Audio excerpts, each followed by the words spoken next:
All right, I'd like to welcome everybody to the State of the Village Year in Review for 2021 and kind of what our plans going into 2022 are going to be. For those that don't know, I'm Mayor Tim Manross. So our council members this year, we have Christina Backnick. She is council pro tem. Anthony Bertone, Jerry Heights, Jeff McKinney was just newly elected. Frank Saracey was re-elected, as well as Mr. Heights, and Elizabeth Schaefer is new to council as well. So we welcome them, and we want to thank Vern Horton and Doug Harrison for their years of service. The administration in Fairport Harbor is headed by Amy Kosick, our administrator, Chris Paquette, our fiscal officer, Jim Lyons, our village solicitor, and Clyde Haddon, our village engineer from CT Consultants. Department directors, again, we go back to Amy Kosick as the administrator. Her staff is comprised of Lisa Starkey and Renee King. Those are the two faces that residents probably interact with on a daily basis. Chris Paquette, again, is the fiscal officer. J.P. Leonard is our current police chief. Bob Lloyd is our fire chief. Mike Rowan is the service director. Under Mike's command is Mike Botigi and Dale Leathers. Chris Yano is the director of our senior center. And Nick Harvey and Pat Bush and Mike Torrey are our operators of the water treatment plant. Matt Bush and Mike Torrey are of our operators of record. In the police department, again, J.P. Leonard is the chief. Dave Coran is our acting lieutenant. Dave, for the last number of months, have actually stepped into kind of an assistant chief or an acting chief's role. JP's been out on an extended medical leave. And Dave has done a wonderful job of leading the department and kind of calming things down there. So I'd like to thank Dave for his wonderful work with the department and what he's done with the residents. Eric Sharp is our sergeant. He also has the K-9. Jennifer Calhoun is our administrative assistant. Patrol division full-time, Trenton Starkey's a patrolman. Kylie O'Brien's patrolman. Joseph Federico. Kyle Oshner, both of those are patrolmen, and Eric Sharp's K-9 is Officer Sid. Patrol Division part-time is Shane Scott, patrolman. Fairport Harbor Police Department, we have the Auxiliary Police Unit as well, commissioned. David Harvey is Auxiliary Officer, Richard Kimbrough, Auxiliary Officer, and James Smallwood, another Auxiliary Officer. Auxiliary Unit non-commissioned, Faith Coran, Monica Brown, Ryan Smith, and Juan Rodriguez. Those are the officers that provide you with your safety services. They do a good job. They, a lot of the auxiliary officers fill in and backfill some of the other positions during events. The younger officers are those that are going for commission, and this is a great place to teach for officers to learn how to become police officers.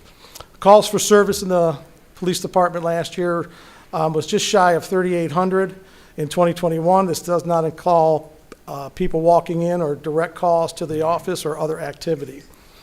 Fairport Harbor Police Department is fully certified by the Ohio Collaboration of Community Police Advisory Board. All police officers are certified by the Ohio Police Officers Training Commission. Fairport Harbor Police Department community engagement in 2021. In 2021, Fairport Harbor Police Department initiated several community-oriented programs to reintegrate back with our residents. These programs included school security, extra community patrols, more police presence in the neighborhood. This also included the reformation of our Auxiliary Police Unit, or APU. The APU's focus is community service and added assistance to supplement our regular patrol staff.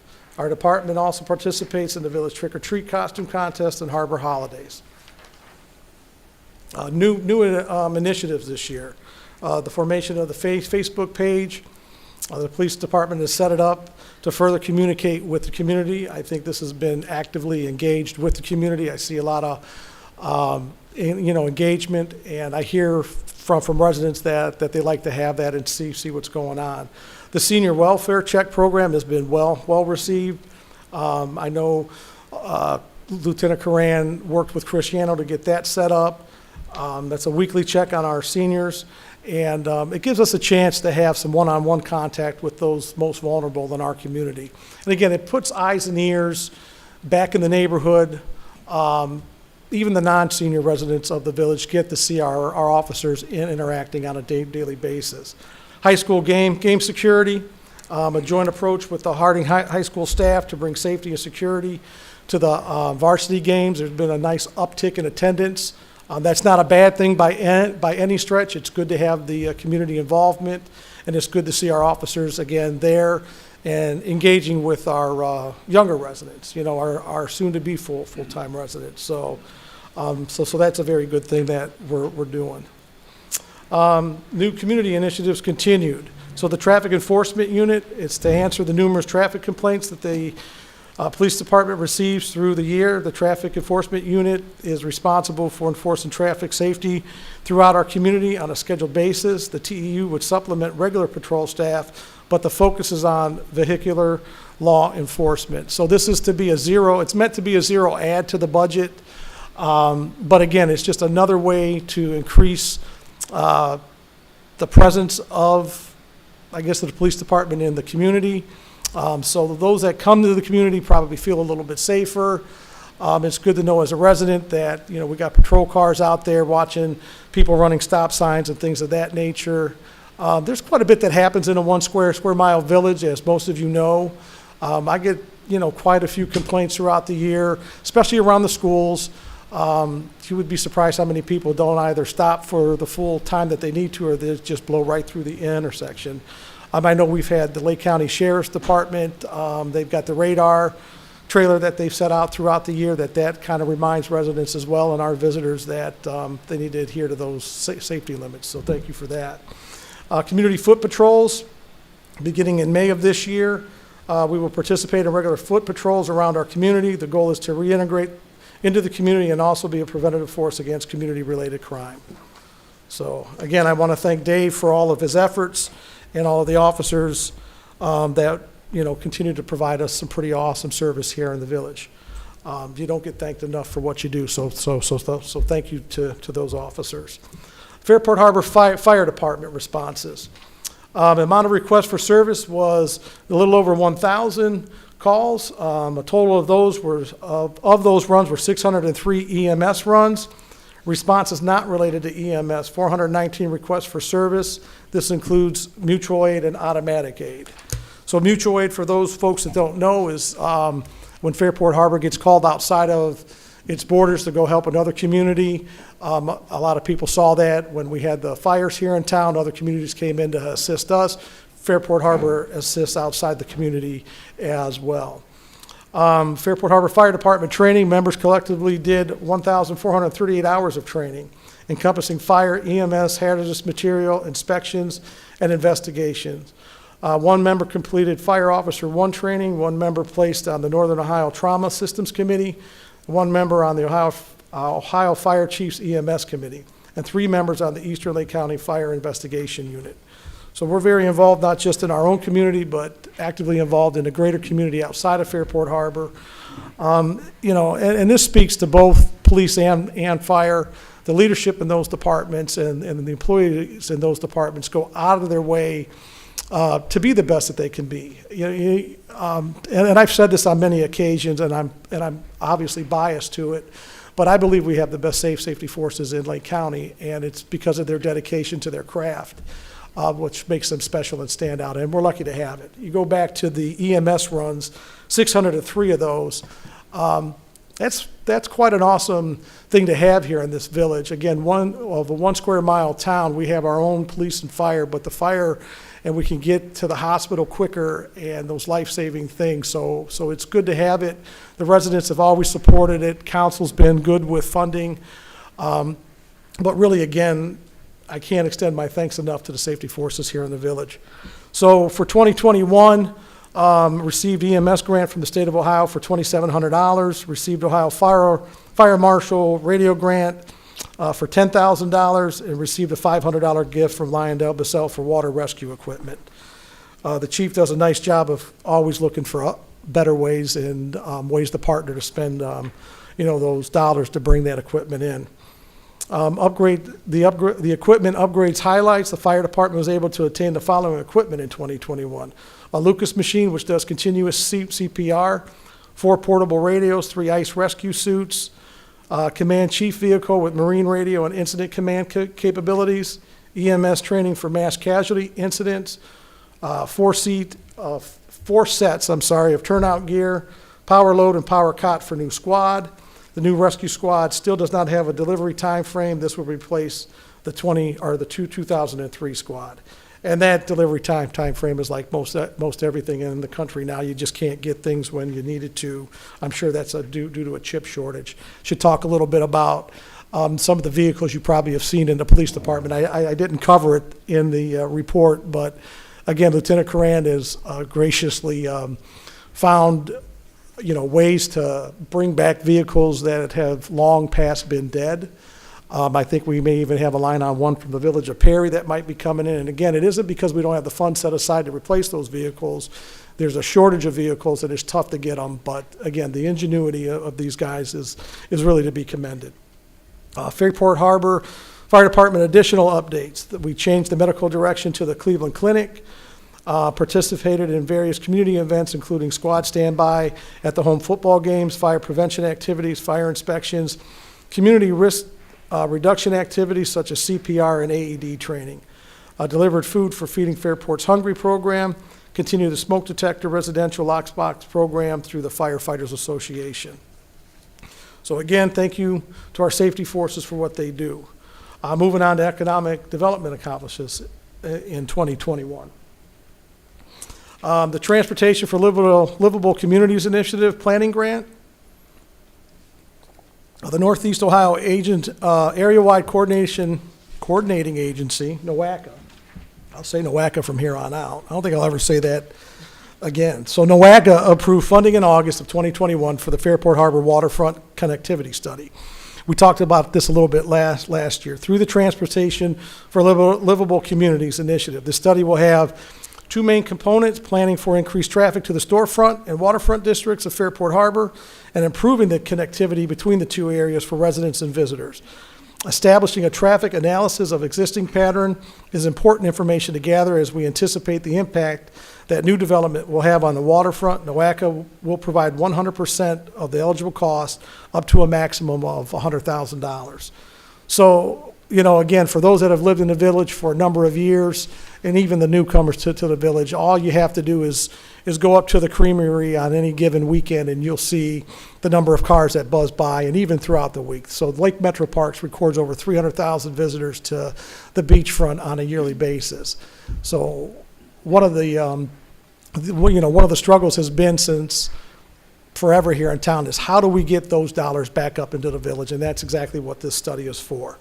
So we're looking forward to spending those dollars this year and then seeing what we do with the results of those.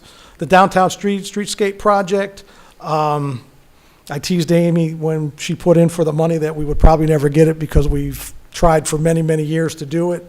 She was undeterred by my ribbing and still filed the grant, and to my great surprise, she got it, and I couldn't be more pleased with the results. So phase one has been completed. And that was at the end of December. The Streetscape project is on High Street from 3rd to 4th Streets, and that includes new sidewalks, new additional street lights, new entrance signs to the downtown district, new Americans with Disability curb ramps at the crosswalks, and improved ADA accessibility to the downtown area. So let me talk just a little bit about, because I've been asked by residents and business owners alike, they would like to see that continue up to 2nd Street on High and go down 3rd Street down by Village Hall and the businesses there.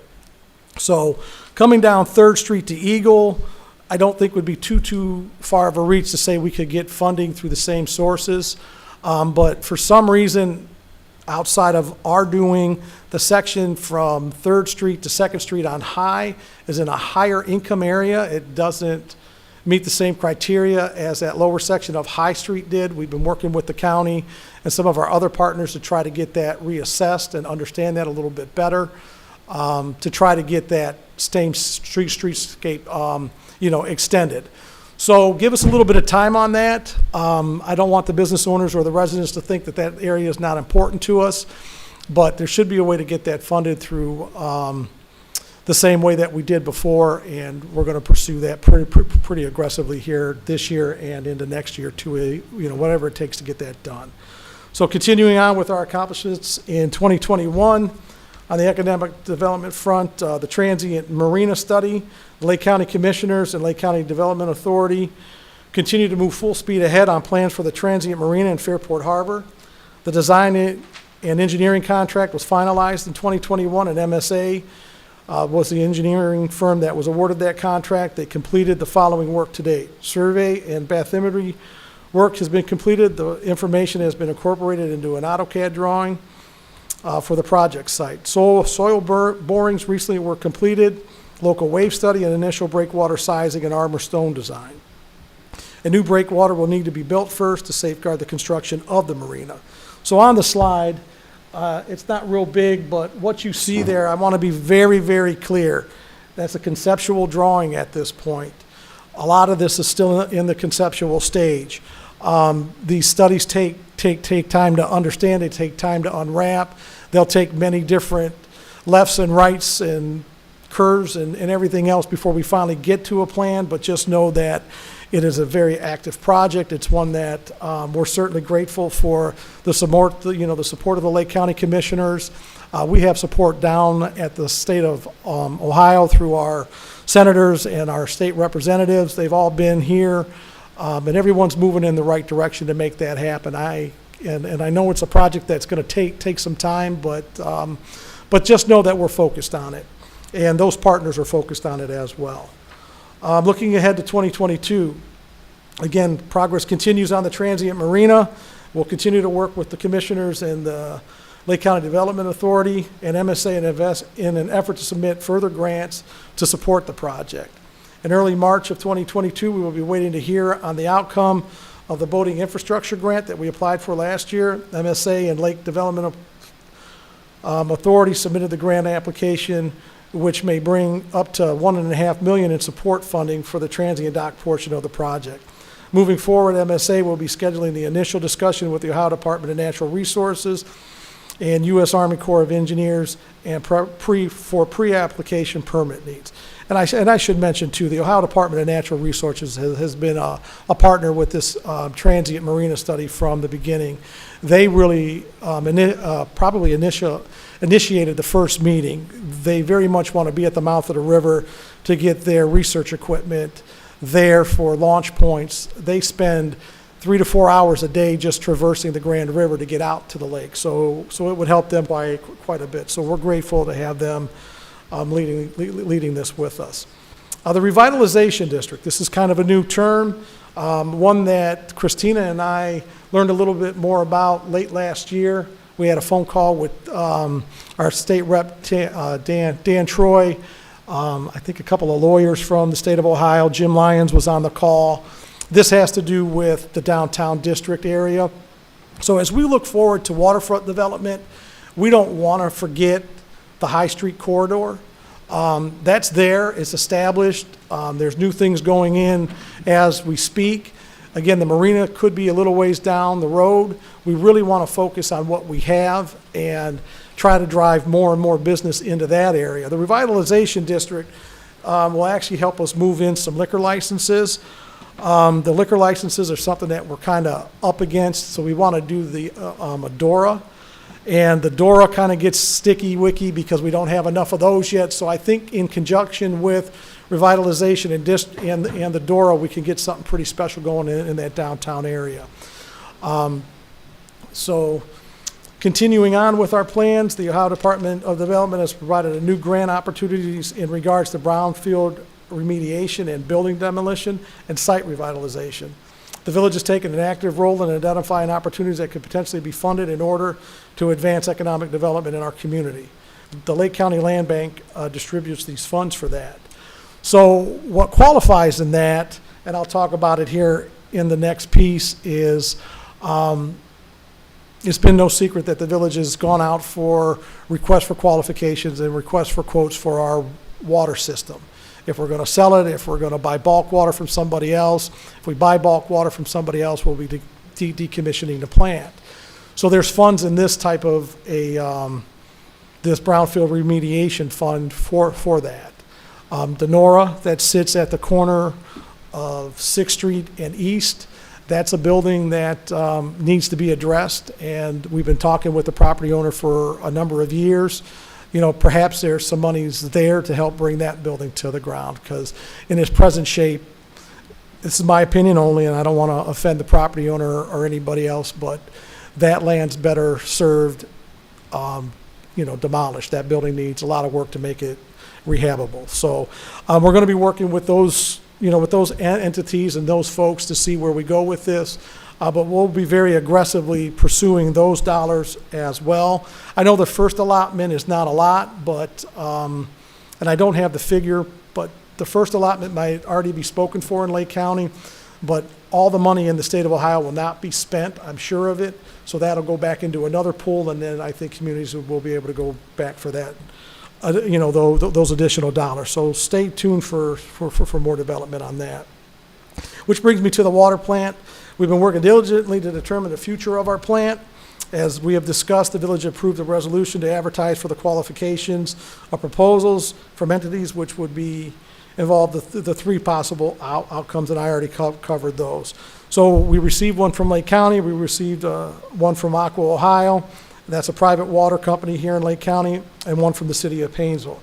Before making a recommendation on the water plant's future and explaining that to the residents, the administration in conjunction with CT consultants have been doing our due diligence to determine the right path forward.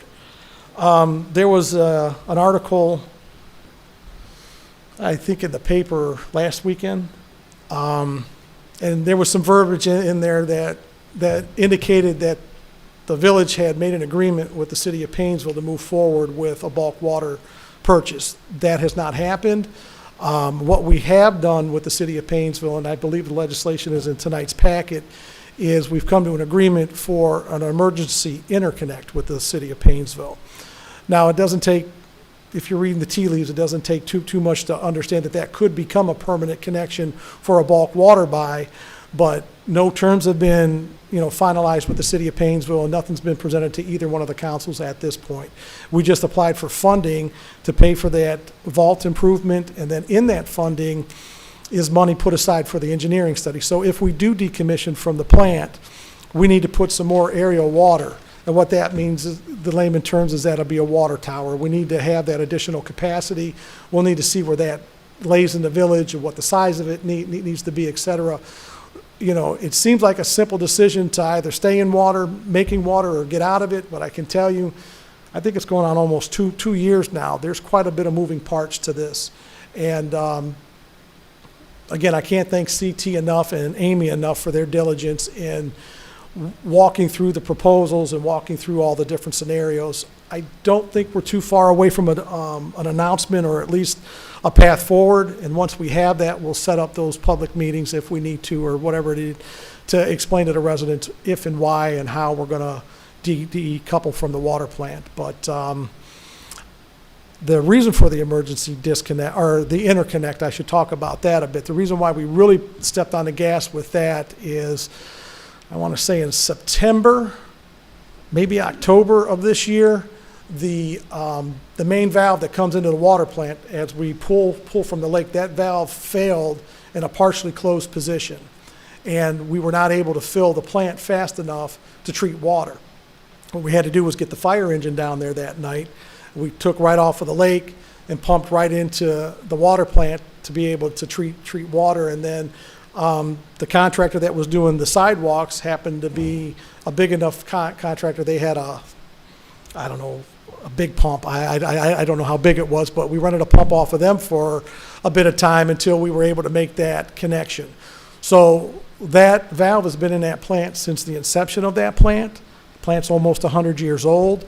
The men were in muck up to their waist to try to, get at it. So it became very, very apparent at that point that we needed to have the emergency interconnect. So it just kind of is happenstance with the city of Painesville bidding on the bulk water, purchase. So that's why we're truly doing it. We did the vault when we replaced the bridge. We just never put the parts in the vault. I'm not quite sure how that got missed back 10 years ago or so, but it did, but that's why we're doing it now. So I want to extend a very special thank you to Sean and his partner here from CMH.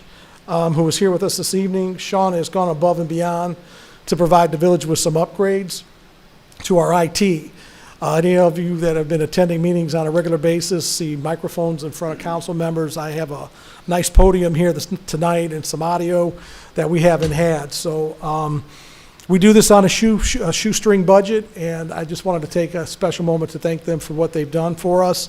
I know it's been a bit goofy and wonky. I don't know that all the council and others love the mics, but I know the folks that are sitting out in the audience like to hear what we're saying. And that's in an effort to try to be more transparent and try to give those that can't make meetings. That's one of the things I guess from the pandemic that we noticed the most is that the uptick in viewers was quite high. So we know folks are watching, and we want to get our message out, and we want folks to know what's going on in their village, and we just think this is a good way to do it. So again, Sean, I want to thank you very much for your efforts. So in ending, I want to thank our employees, I want to thank our residents, I want to thank our businesses and our schools, and to our community groups and churches. You guys make this village the great place that it is to live and work and play. Thank you.